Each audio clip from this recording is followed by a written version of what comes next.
বৈদেশিক মুদ্রা বাজারে স্থিতিশীল রাখতে ডলারের দাম আরও কমিয়ে আনতে বাণিজ্যিক ব্যাংকগুলোকে মৌখিক নির্দেশ দিয়েছে বাংলাদেশ ব্যাংক। কেন্দ্রীয় ব্যাংক থেকে ব্যাংকগুলোকে মানি এক্সচেঞ্জ হাউস থেকে রেমিটেন্স সর্বোচ্চ ১২২ টাকা ৮৫ পয়সা দরে কিনতে বলা হয়েছে। পদ্মা সেতু, মেট্রো রেল এবং এলিভেটেড এক্সপ্রেসওয়ে নির্মাণের গর্বিত অংশীদার বসুন্ধরা সিমেন্ট। এর আগে গত ১৩ এপ্রিল জারি করা নির্দেশনায় ব্যাংকগুলোকে ডলারের দাম ১২২ টাকা ৯০ পয়সায় সীমিত রাখতে বলা হয়েছিল। সর্বশেষ নির্দেশনা সেই হার থেকে সামান্য কমানো হয়েছে, যা স্থানীয় বাজারের ডলারের দর ধীরে ধীরে নামিয়ে আনতে কেন্দ্রীয় ব্যাংকের চরম প্রচেষ্টার অংশ। ব্যাংকাররা বলছেন, ডলার বাজারে কেন্দ্রীয় ব্যাংকের এ ধরনের হস্তক্ষেপ প্রচলিত চর্চা নয়।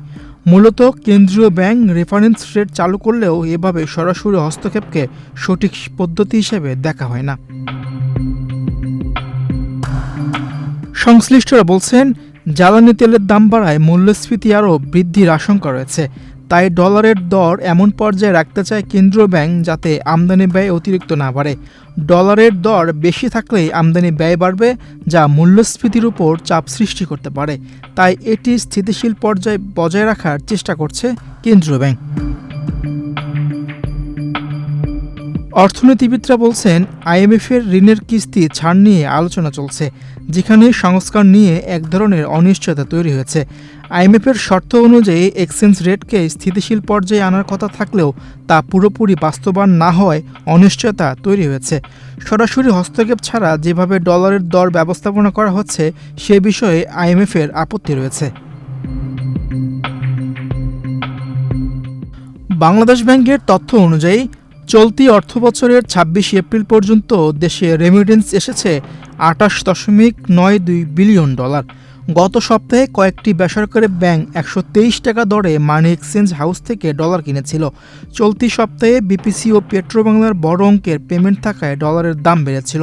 তবে সোমবার কয়েকটি বেসরকারি ব্যাংক ১২২ টাকা ৮৫ পয়সা থেকে ১২২ টাকা ৯৫ পয়সার মধ্যে রেমিটেন্স কিনেছে বলে জানিয়েছেন সংশ্লিষ্টরা। তথ্য বলছে, পর্যাপ্ত সরবরাহ থাকা সত্ত্বেও কিছু ব্যাংক বেশি দরে রেমিটেন্স কিনেছিল, যার ফলে ডলারের দর কিছুটা বেড়েছে। এছাড়া মার্চের মাঝামাঝি থেকে ফরওয়ার্ড বুকিং বাড়ায় ডলারের উপর চাপ তৈরি হয়। পরে এপ্রিলের প্রথম সপ্তাহে কেন্দ্রীয় ব্যাংকগুলোকে ফরওয়ার্ড বুকিং থেকে বিরত থাকতে নির্দেশনা দেয়। মীর হোসেন সরকার, বাংলাদেশ প্রতিদিন।